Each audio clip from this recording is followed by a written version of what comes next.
Welcome to Rebecca Sounds Reveille. Well, today's show is going to be a little bit different. In fact, this is going to pique your curiosity and may expand your already known interest into something that you may have heard about or have been exposed to.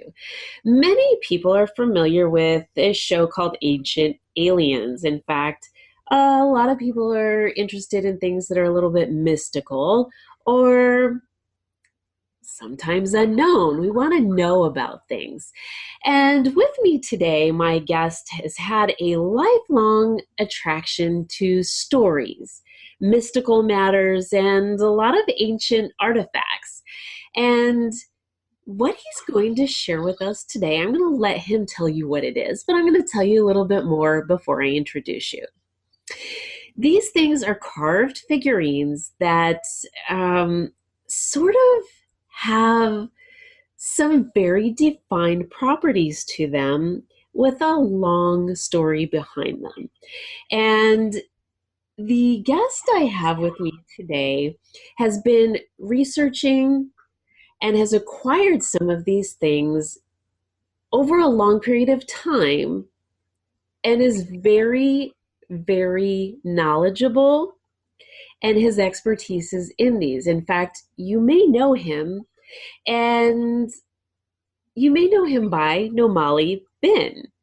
And without me telling any more, even though I know a lot more, I'm going to bring him on so that we can talk about it. Welcome to the show, Ben.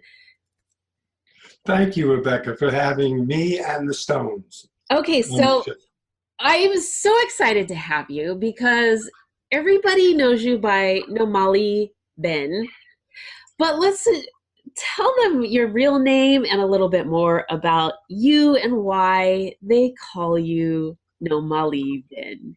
My name is Ben Vonderheide. I'm from Lancaster, Pennsylvania, LAPA, and they call me Nomoli Ben because I collect Nomali.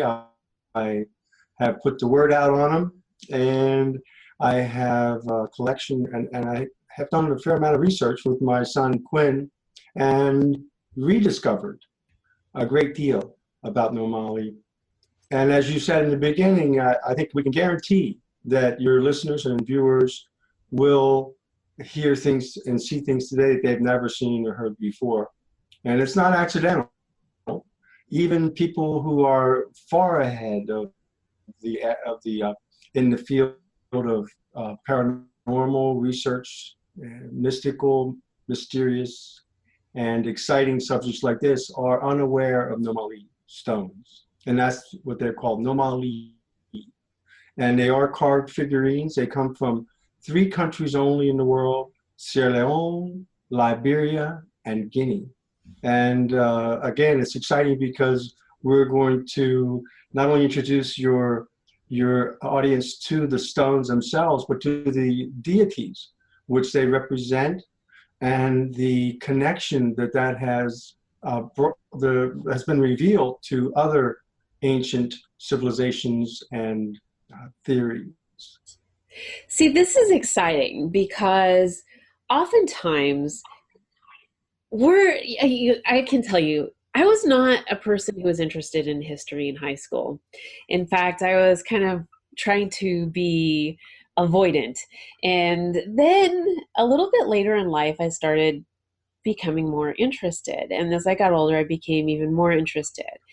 And then as different shows came on, I was drawn to learning more about different things, including things in my own world, what made me who I am. And all of this comes together. These different civilizations really make up the world that we live in now, because they're just carried on from generation to generation. And sometimes some of the civilizations even die out, and yet we find them and find a lot of parallels to different things that we have going on in the world today. But what you have discovered with Nomali is quite interesting.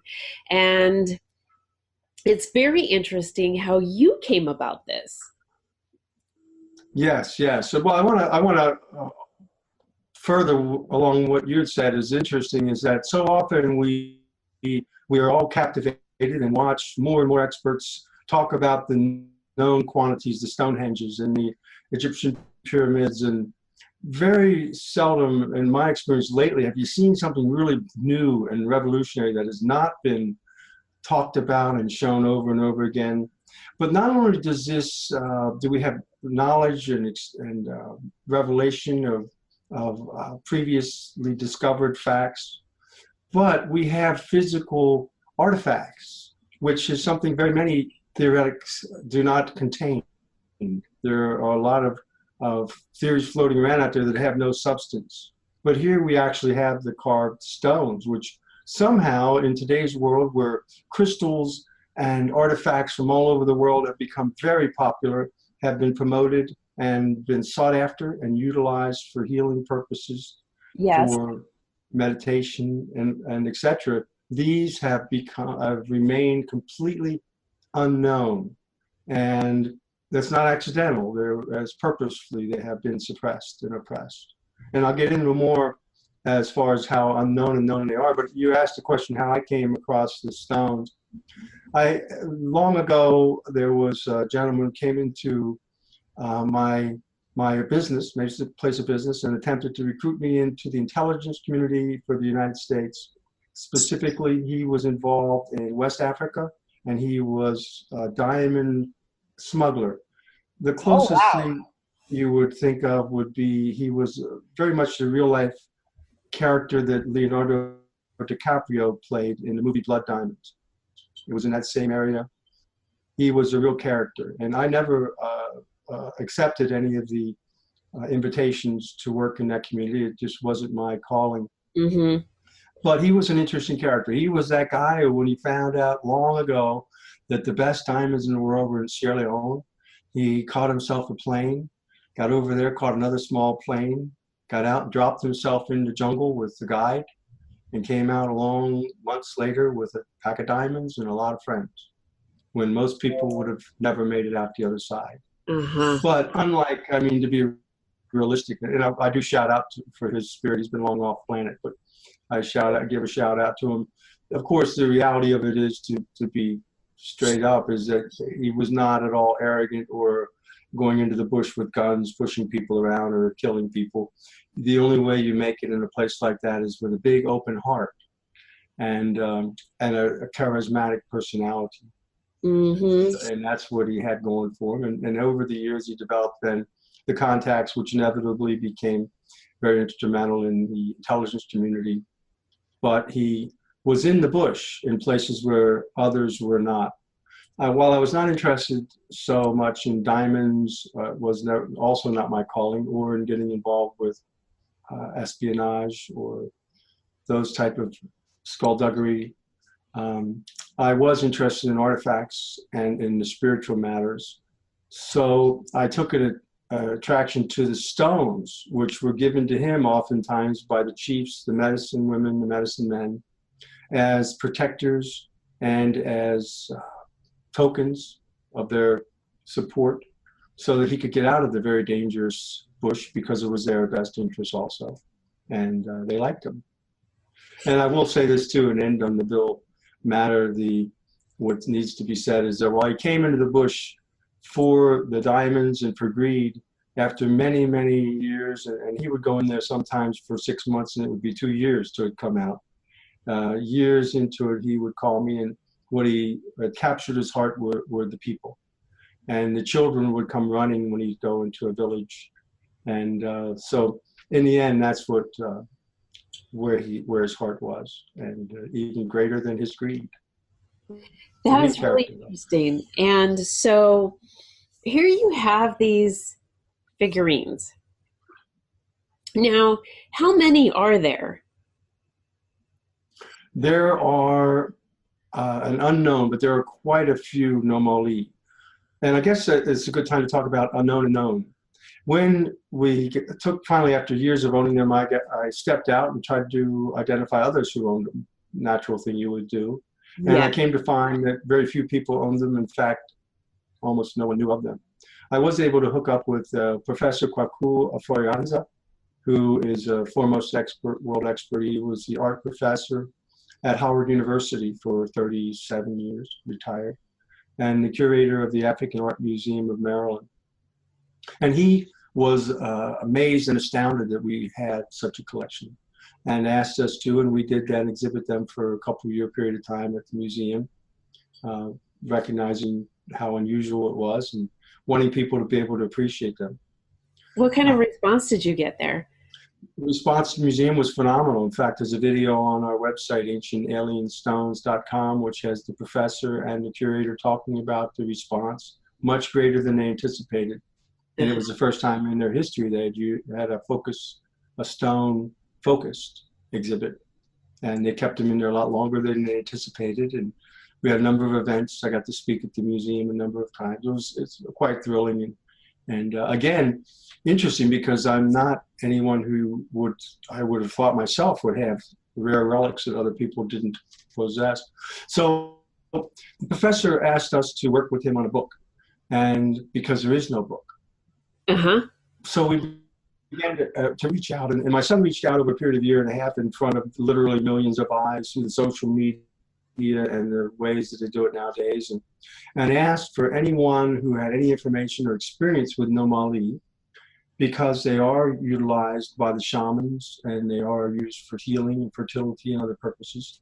So we wanted to know if anybody had experience with them, and we found over a period of a year and a half, we went focused with groups that are into healing stones, groups that are into ancient civilizations, ancient alien theories, those who are into alternative forms of healing.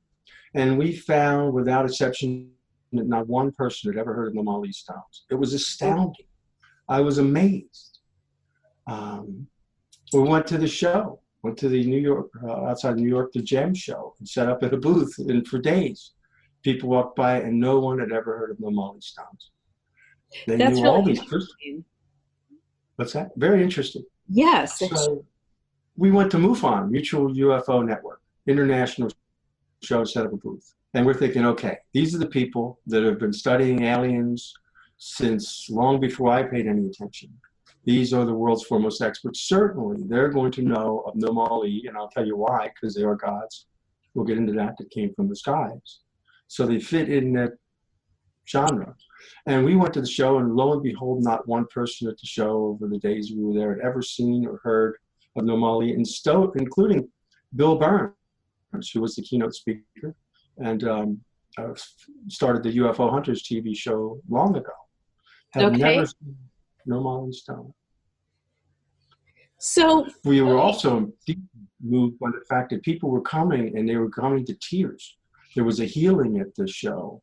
A gentleman who was asked if he could have a healing with two women who were his shamans, and they sat with a stone and had some type of an amazing shift in the way his consciousness and his movement and everything. You could almost feel it. Another woman came in crying, thanking us for bringing these stones, and others would read the stones, what I call stone whisperers. I'm getting ahead of myself. Okay. They're completely unknown. So, all your listeners know that it's because Rebecca is somehow tuned in that she got in touch with these stones and responded to them and resonates with them, that you're going to experience them for the first time today. But we did find that they are known. In fact, since the 1400s, Portuguese sailors discovered them when they sailed into West Africa. First written about in 1855, Thompson on Africa, New York. Written about in the 1890s, written about in 1817 by Walter Thompson, Walter Edwin, yeah, thank you. My memory's over there behind the screen. Walter Edwin. And he had some interesting things that he wrote about him. And then you move forward to the 1950s. And of course, I'm sure most of your people will know Thor Heyerdahl from the Kon-Tiki. Thor Heyerdahl, who sailed the Kon-Tiki, or drifted 5,000 miles to prove that the Peruvians were likely the ones who first discovered Polynesia. More to the point, he was proving that the ancients viewed the waters as thoroughfare, not as an obstacle. But if you're not familiar with it, it's a great documentary. There's a movie that was made, and it's just an amazing story. But Thor Heyerdahl also led the first expedition to Easter Island in 1955.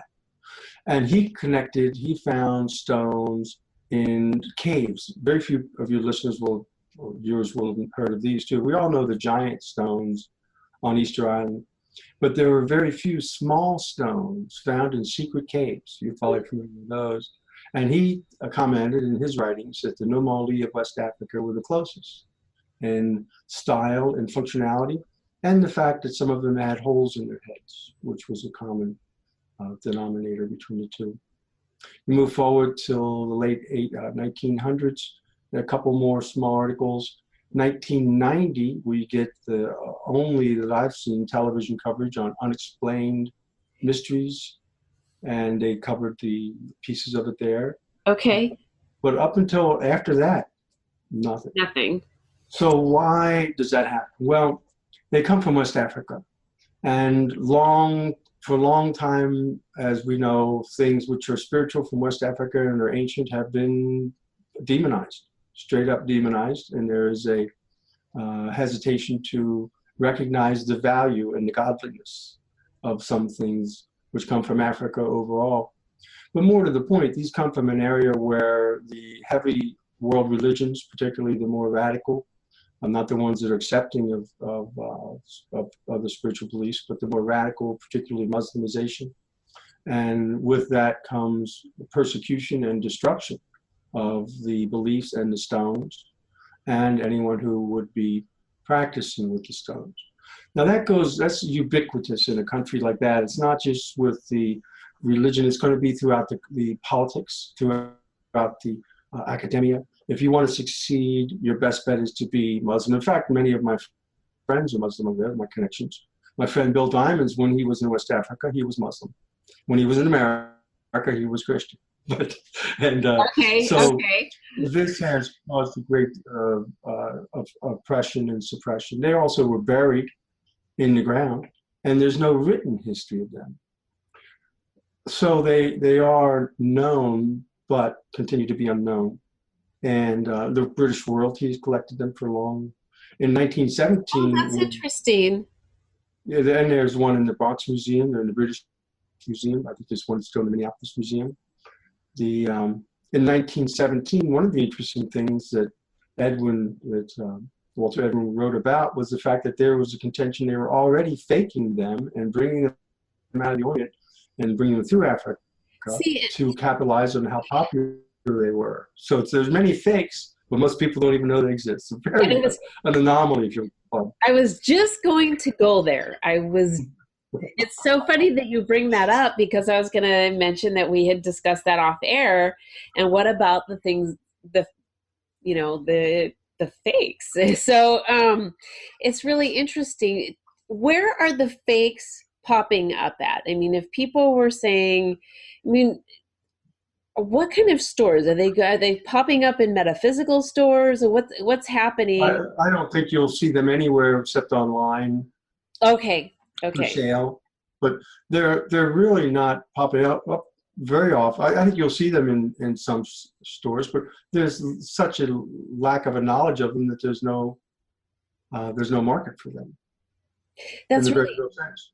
But on the other hand, there are real ones out there floating around that would have been brought over by natives or by many in the military, British military, etc. And so your listeners or viewers may have one in their collection. They don't even know what it is. They could be authentic. Now, if someone did, okay, so you have some of the stones with you that you can show our audience today. And let's say someone says, I have that. Where can they go to authenticate that stone? That's a very good question. And I don't have an easy answer for that. Professor Kwaku Ofori Ansa was the foremost expert, or is the foremost expert in America. Unfortunately, recently, he has been he's elderly, and he has been in a bad car accident and then some subsequent health issues. So I don't think he's very responsive right now. I don't know of anybody else right offhand to authenticate them. And And I you, looked for a your long time. expertise is in this because you've been doing this for many years now. Yes, it's been a good 5 years since we came out and tried to, or 6 years, I don't know, time slips on, since I came out and came out to the public, if you will. Mm-hmm. And yes, and I was unable to find anybody else. I'm sure there's someone out there. You may have to go to Africa to find someone. Okay, I that makes mean, a lot of sense the now. best, and not all the ones that, of course, many fakes come from Africa. When they were popular, they began to fabricate duplicates, replicas, if you will. But I think by far the best is to know where they came from and that they were connected directly to the chiefs, and to the shamans, and to the medicine women. If you were to be able to acquire them from those people who were using them and have been using them for a long time, that certainly is going to be a factor. I would say this: we should probably talk about the gods, the Nomali gods, because Okay. I'm going to get to the point that the natives would say that these were not made by humans. So the Nomali gods were said to be gods who lived long ago. The stones have been dated as old as perhaps 17,000 years old. Some stone whisperers that I've handed them to date them a lot older than that. The Nomali were gods who lived in the heavens, and they misbehaved. And as a result of their misbehavior, they were forced to live amongst the humans. They were considered gods in stone. And you would think about that the way if Iron Man came down today, or back then, he would have been a god of stone. Not that they were stone statues; they moved, but they were made of material that was as hard as stone. Okay. From the natives, they were large. They had protruding eyes you couldn't look into because they were as bright as the sun. And when they spoke, their voice was so pronounced that it could be heard in villages far away. Okay. They blessed people with many blessings. They taught them better ways to live, what is important, and led them down a better spiritual path. And the natives believe that they gave these stones, the original Nomali stones, were created by the gods and handed to their ancestors to utilize and to continue the blessings that were gifted. Okay. So each stone has properties that heal or provide some kind of a blessing. Yeah, there are many different variations. There are some constant ones, and I myself have kind of refined into categories because Okay. I don't know of any others who have. And I start on the far side with the ones which look like the Nomali gods. And let me just grab one of those. Okay, so I definitely am going to put my glasses on here so that I can get a very close look at this. This is the one you saw on the Ancient Aliens television show, of course.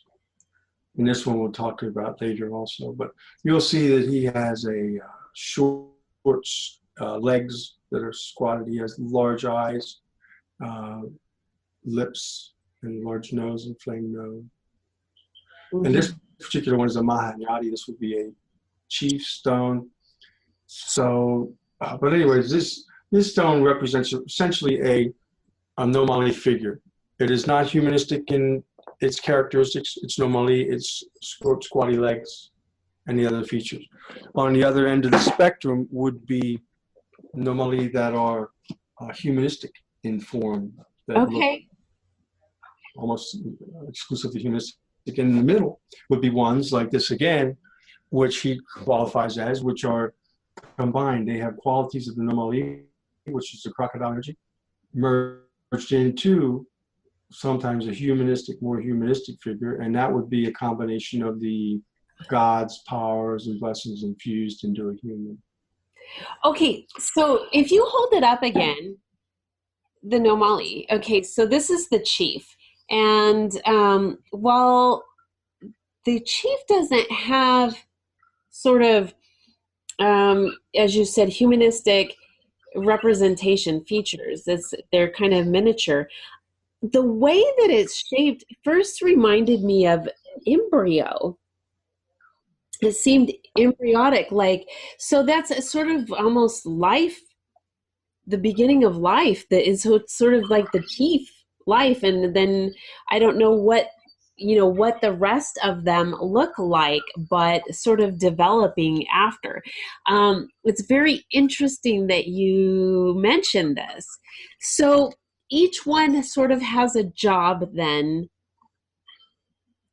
Yeah, to now thrive. this one again has a number of features. There are some which have more humanistic facial features, but still have some of the some Nomali.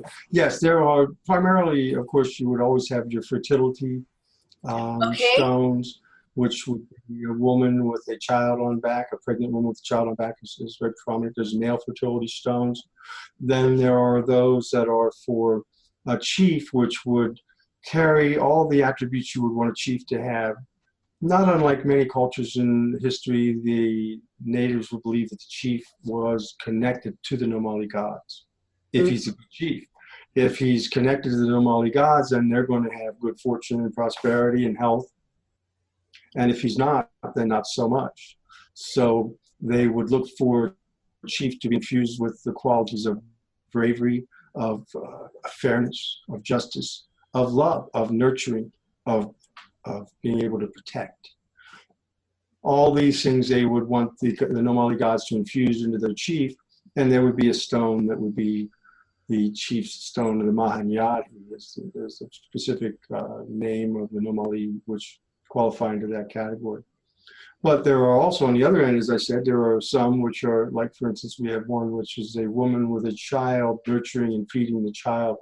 Those are intended just to be protectors for children and from others, but also to help the society remember the importance of nurturing mothers and children as a society, as a culture.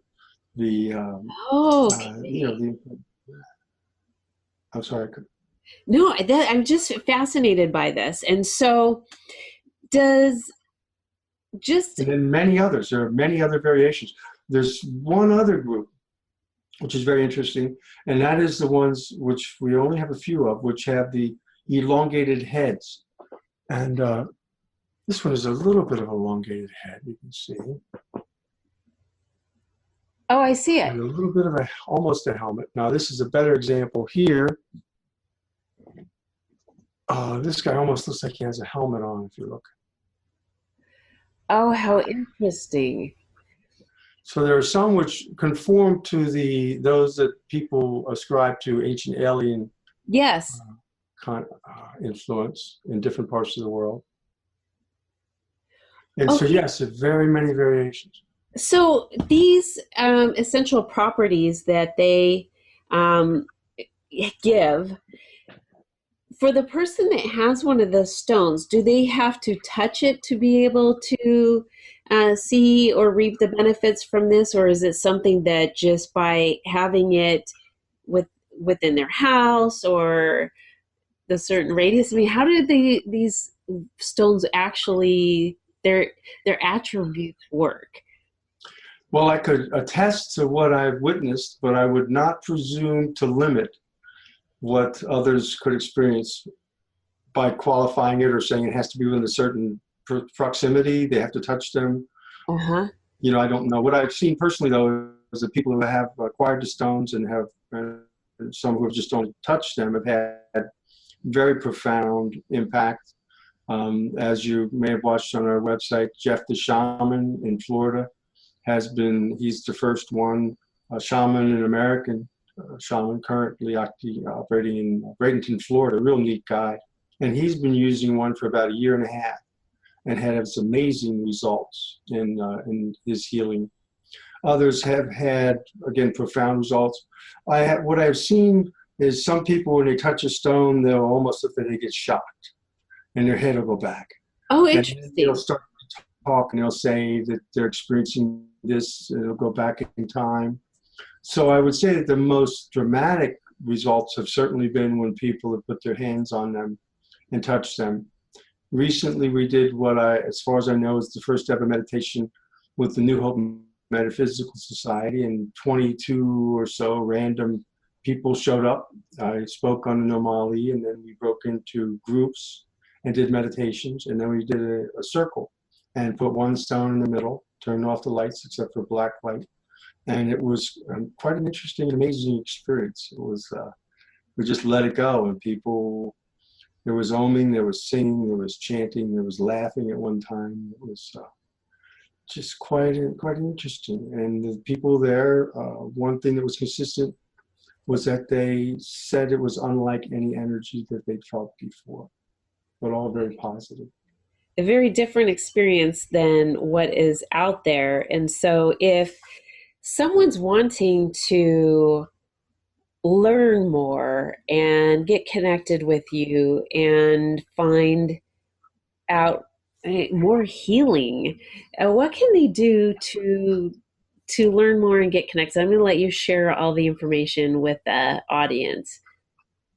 Well, certainly would suggest that we have tried. My son has put together the website because there was such a lack of knowledge. So as far as I know, the greatest compendium, if you will, of knowledge on Nomali is going to be under ancientalienstones.com.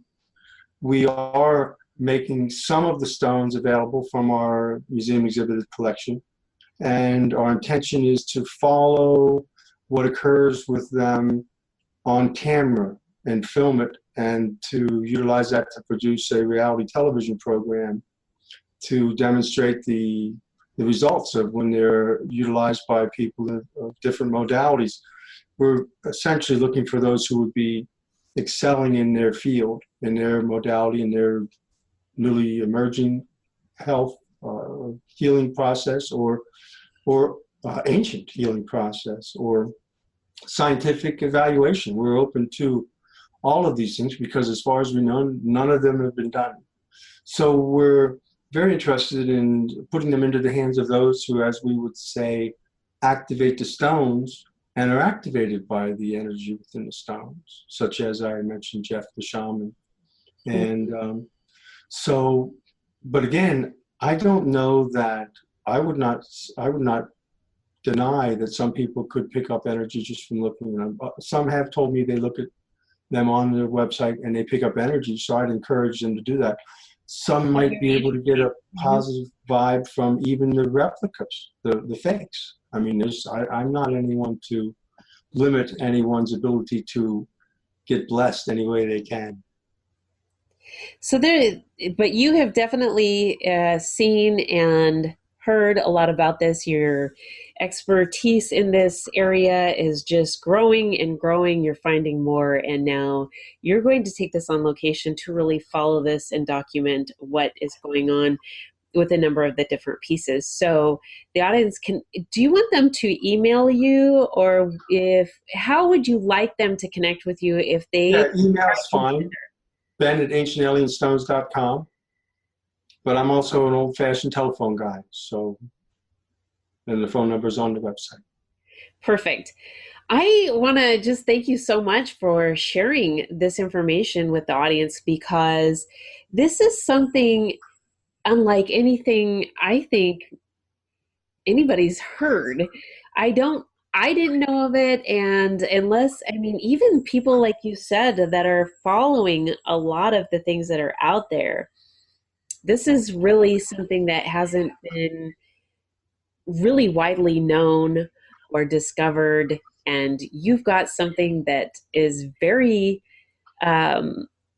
important to follow and see what comes of this in more. This is just, I'm just really amazed at what is going on with this. And so I've got to share with the audience again what your website is, ancientalienstones.com.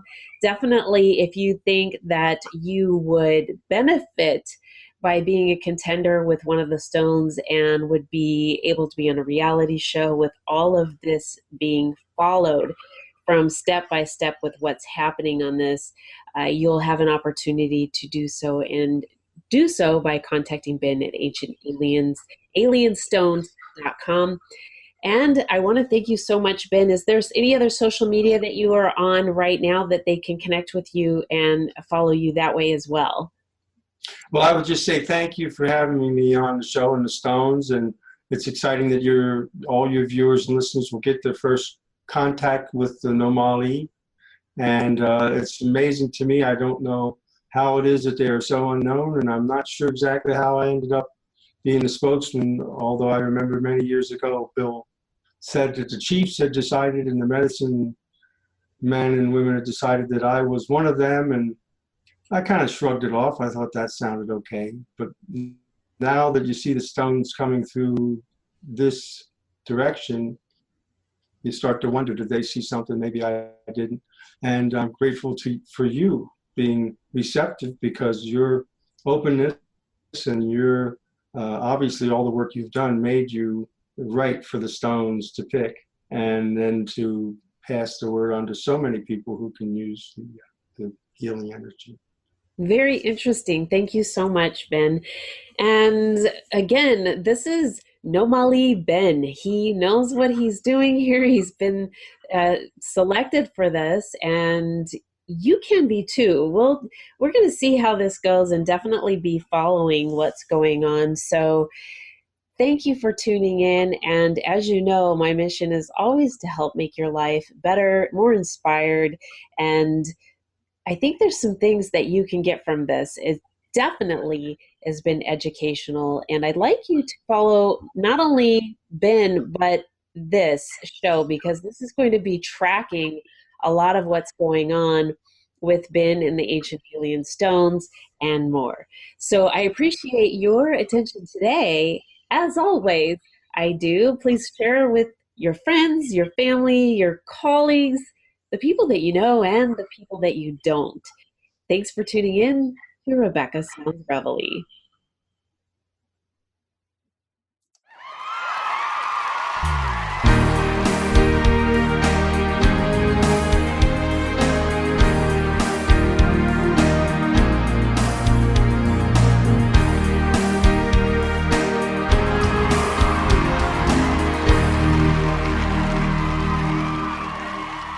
Welcome to Rebecca Sounds Reveille.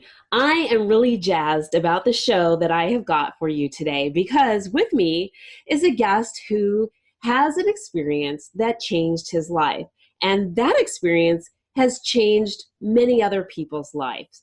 And in fact, he's gone on to become a radio show host, a writer, and he's taught a lot of people. His background experience is something I'm going to let him share with you.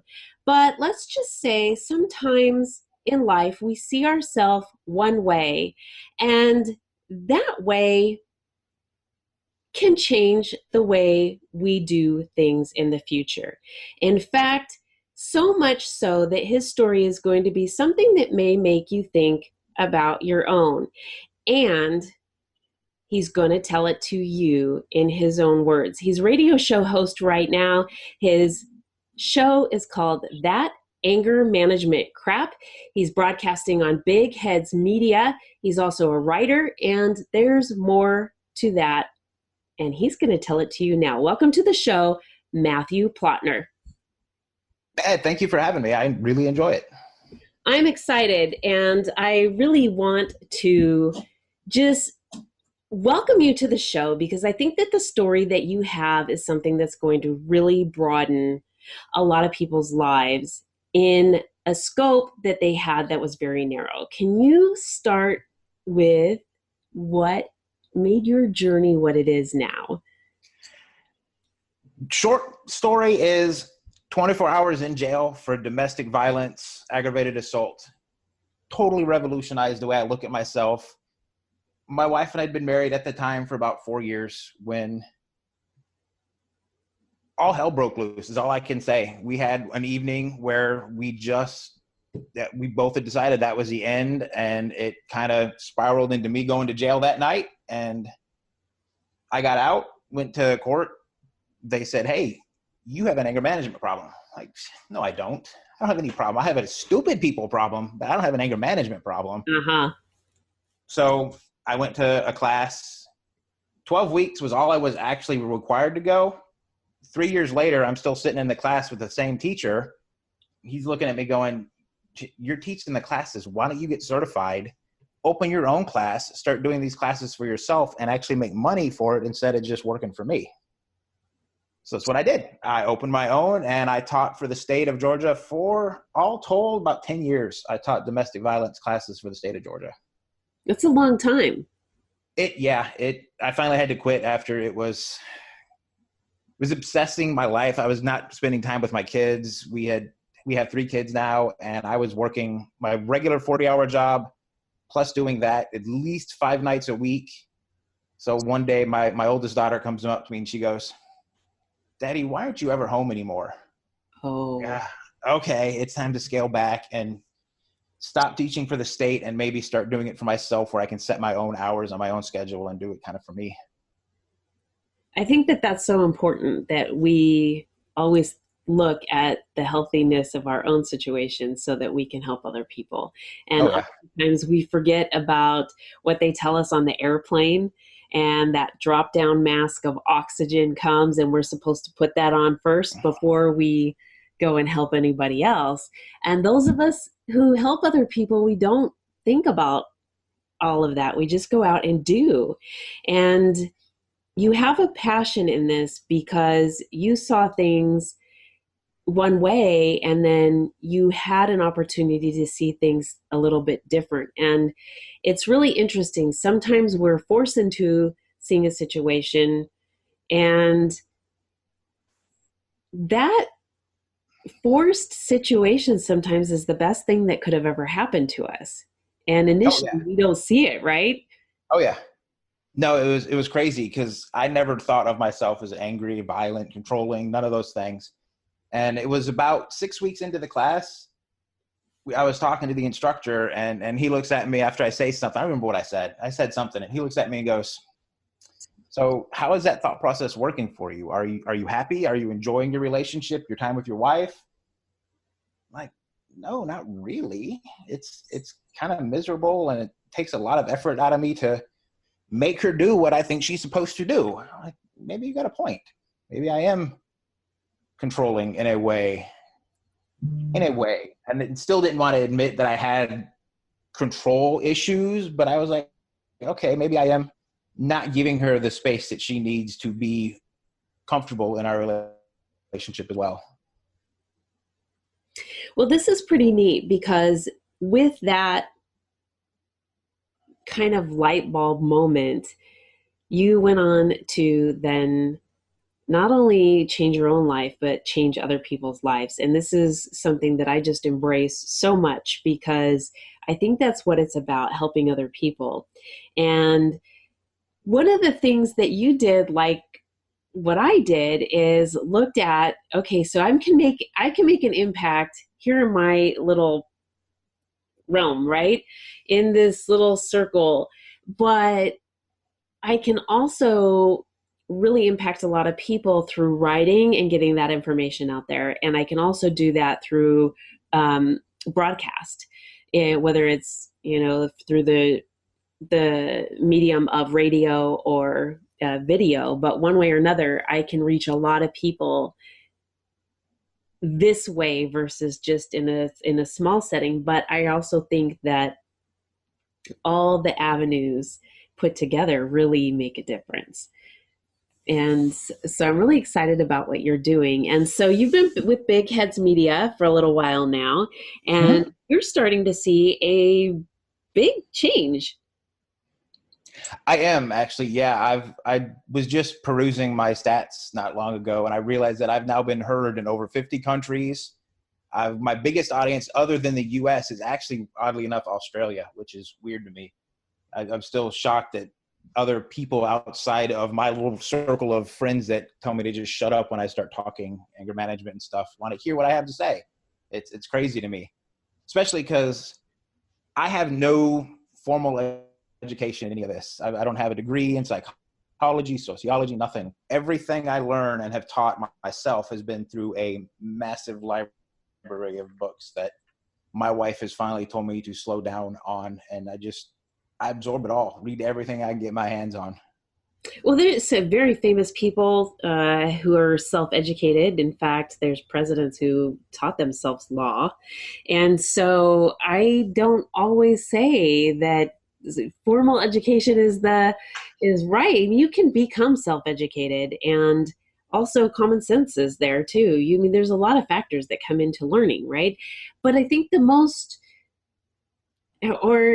biggest factor in learning is the willingness to learn and absorb, and then to apply what you're learning, and to be open to that. Because if you're not, it doesn't matter what school you're in, whether it's the school of hard knocks or what, you'll just keep making the same mistakes over and over, and you just won't get anywhere.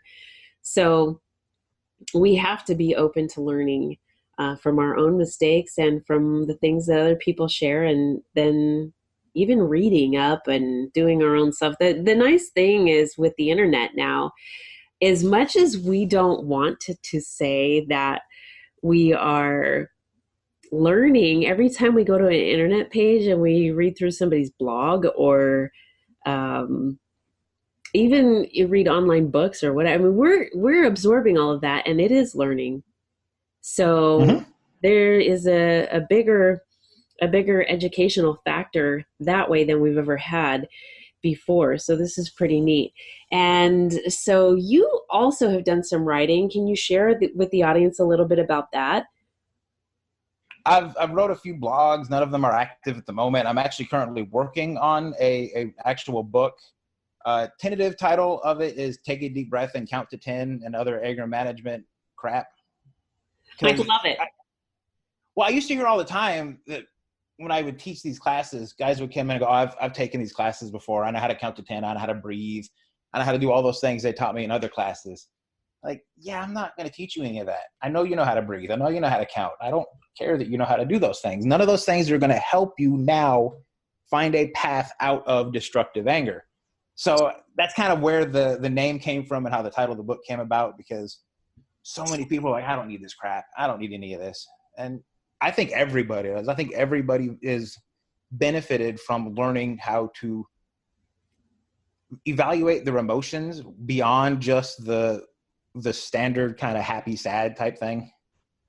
It's true. I think everybody does. It doesn't matter where we're at. Nobody's perfect, and emotions are there. There's so many personality tests. There's emotional tests that people take and find out where you're at, so they know what kind of job you have and this and that. But there's one thing that they don't teach in school, and that is, well, there's a few things. They don't teach you about your emotions. They don't teach you about communication. And they don't teach you about relationships. And those things are everything that's going to get you where you need in life, with your interpersonal relationship, as far as, beginning to have a family or whatnot, and then business side.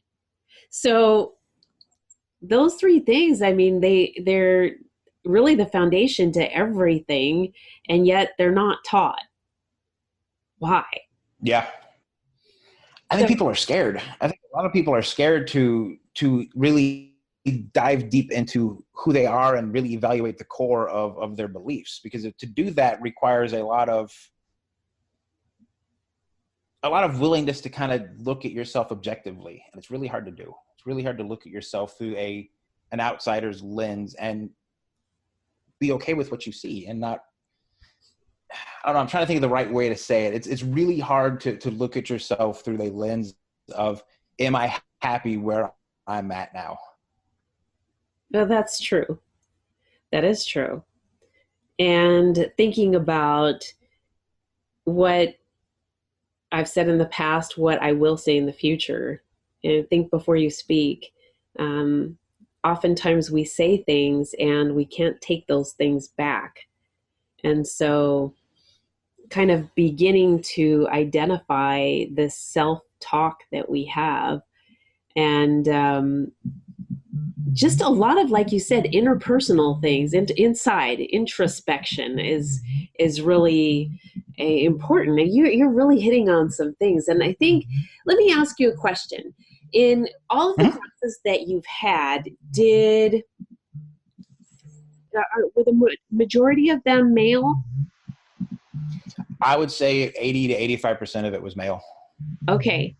Because I'm just wondering how much on a ratio, is this a gender kind of thing. And because women supposedly speak so many thousand words a day and men speak so many less a day. And so does that mean we get more emotions out and are able to, I don't know what it is, but because you're seeing this and you're seeing this from a male perspective, I'm wondering. I think it has a lot to do with how we're raised. I think men are raised to be stoic, to not be emotional, right? It's the playground. There's always that kid that gets hurt and he starts crying. And the first thing you hear out of the teachers or even other students is, man, men don't cry. Men aren't emotional. Be a man.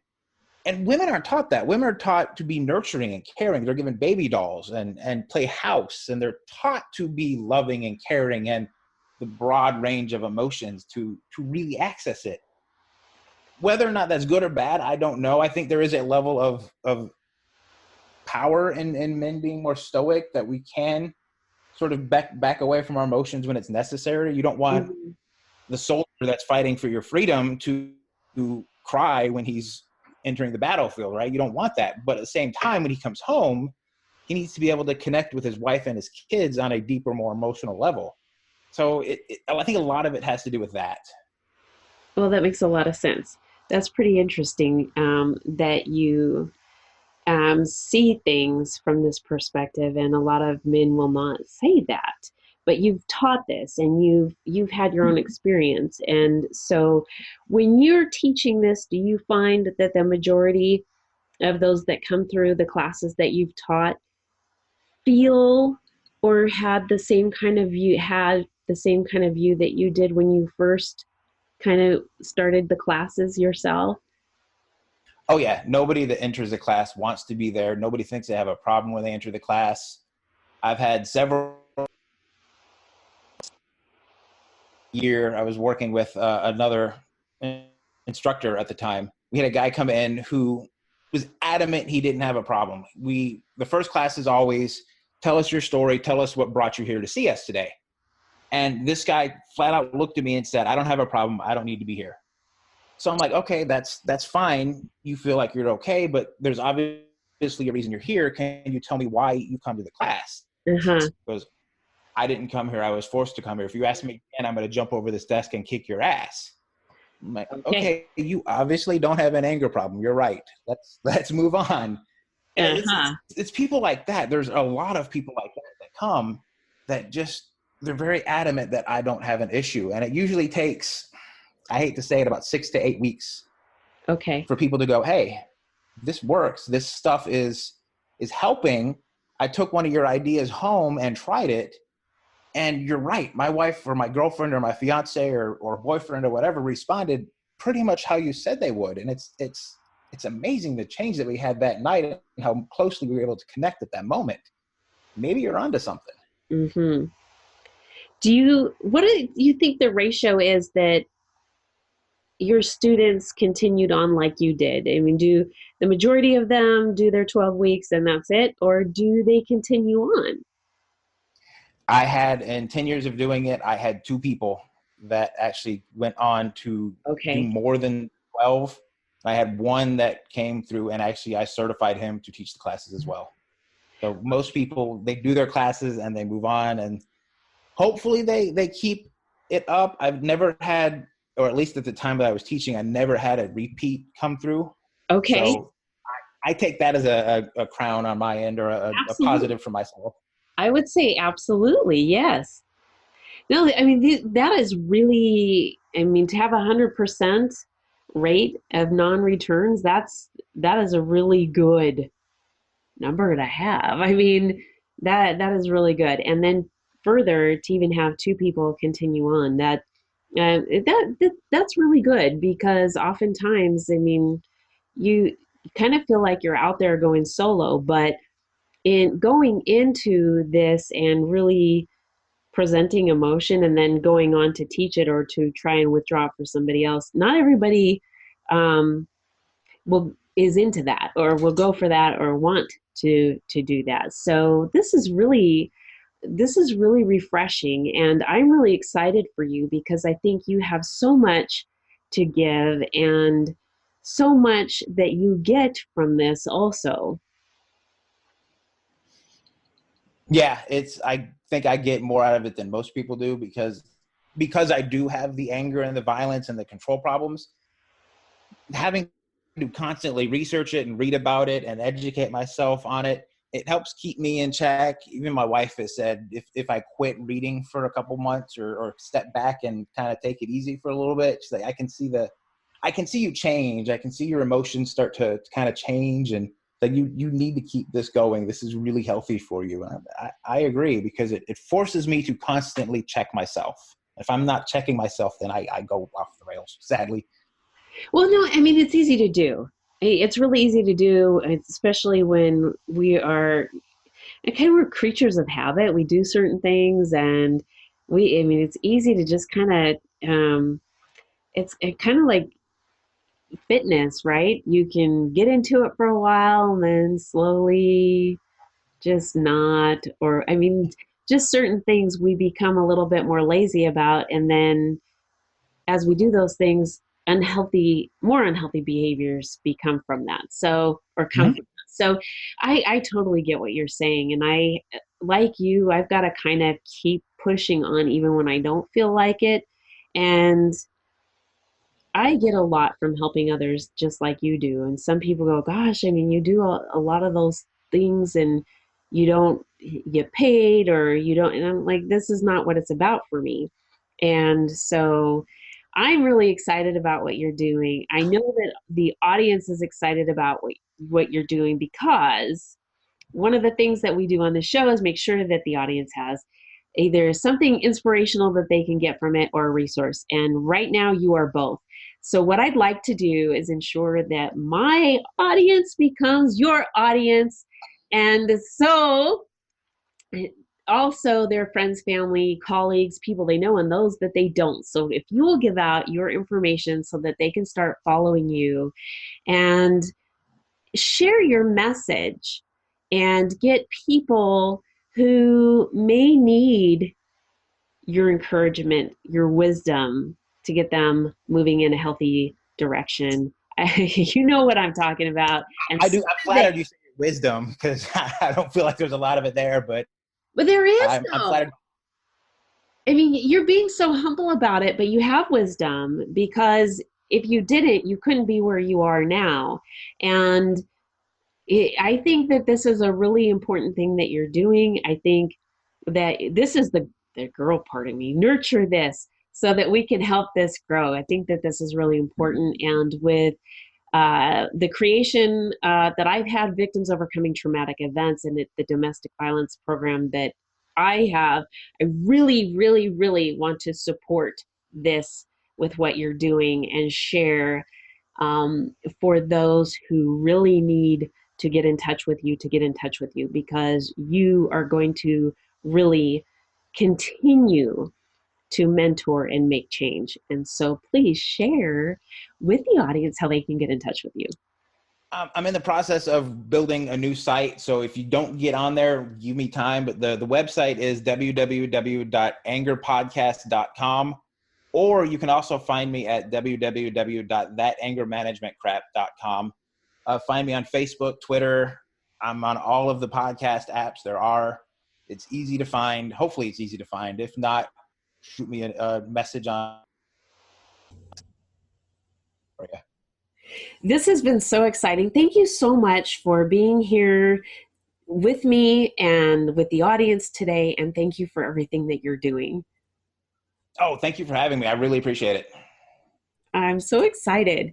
And I want to thank all of you for tuning in to another episode of Rebecca Sounds Reveille. This episode is so important because this is an area that we all need to think about, and think about our emotions, get in check with, and all that anger management crap that we need to deal with. And you know who you need to go to for that, Matthew Plotner. And you can also listen to him on Big Heads Media, just like you can with this particular episode as well. And like him, we're everywhere. But we want you to make sure that you get his information everywhere, because I think everybody needs it. So thank you for watching. Share this with your friends, family, colleagues, those you know, and those you don't.